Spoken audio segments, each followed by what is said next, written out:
کہ اس رب کی نعمتوں کو کھا کر میری آنکھیں گناہ کر رہی ہیں، میرا دماغ گناہ کر رہا ہے، میرے ہاتھ گناہ کر رہے ہیں، میرے پاؤں گناہ کر رہے ہیں، یہ سب گناہوں میں ملوث، یہ بھی اللہ کی ناشکری۔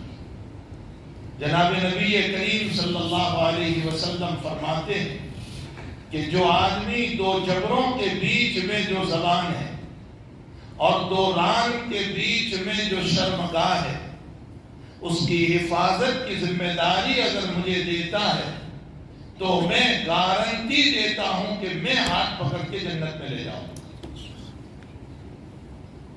اور سب سے زیادہ برائیاں زبان اور شرمگاہ، اور اس زبان اور شرمگاہ کے پیچھے میرا دل ہے، اور میرے دل کے پیچھے میرے خیالات ہیں، اور میرے خیالات کے پیچھے میری بے حیائی ہے۔ میں جب بے حیائیاں فلمیں دیکھ رہا ہوں، میں ناجائز چیزیں دیکھ رہا ہوں، میں گندی چیزیں دیکھ رہا ہوں، میرا خیال، میرا دماغ، میرا ذہن غلط چل رہا ہے۔ اور جب میرا دماغ غلط چل رہا ہے تو پھر میرا قلب اسی کے مطابق سوچ رہا ہے، اور جب قلب اس طرف چل رہا ہے تو پھر میرا پورا باطن بھی اسی کی طرف جائے گا۔ تو یہ تین طرح کی ناشکریاں ہیں رب کریم کی۔ ایک زبان سے ناشکری، نمبر دو ایک دل سے ناشکری، نمبر تین ایک باڈی سے ناشکری۔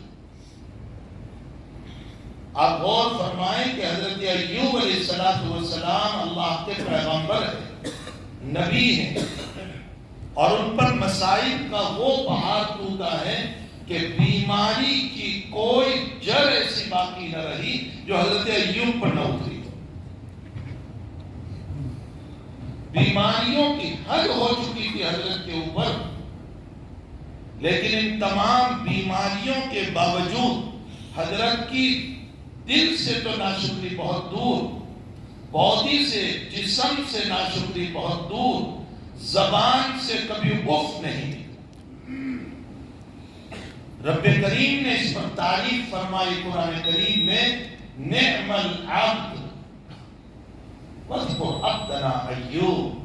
میرے ایوب کا تذکرہ کرو اے قرآن کے پڑھنے والوں، نعم العبد، بہت اچھا میرا بندہ، انہ اواب، اس نے مسائل پہ شکوہ شکایت نہیں کی، اللہ سے رجوع کیا، اللہ سے رجوع کیا۔ اواب کا معنی رجوع کرنا، اللہ کی طرف رجوع فرمایا۔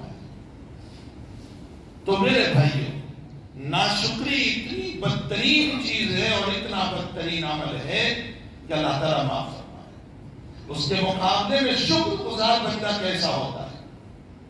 شکر گزار بندہ زبان سے جگہ جگہ پر اللہ کی تعریف، کھانے بیٹھا ہے الحمدللہ الذی اطعمنا وسقانا وجعلنا من المسلمین، استنجا سے نکلا الحمدللہ الذی اذهب عنی العدی وعافانی، اے اللہ پیٹ میں گیا تو بھی تیرا شکر، اگر تو بند کر دیتا تو دنیا کی کوئی طاقت نہیں اٹھا سکتی۔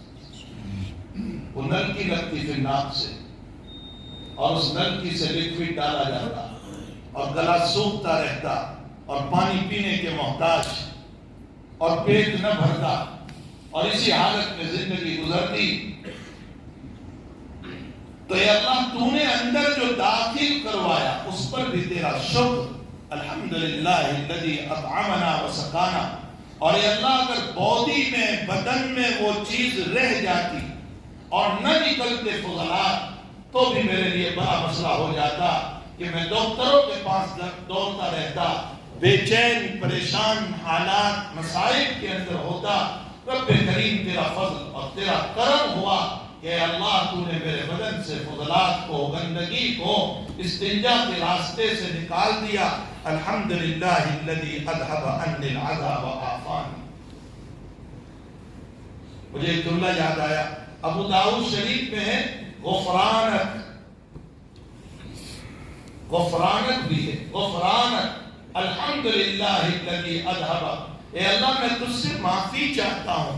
بھئی معافی کس پر ہے؟ کیا استنجا کرنا گناہ تھا؟ پھر معافی کس پر؟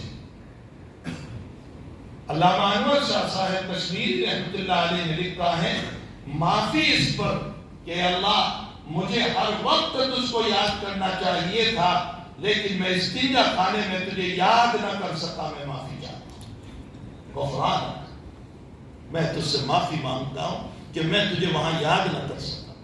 اذهب عني العزا وعافانی، یہ مومن کی شان ہے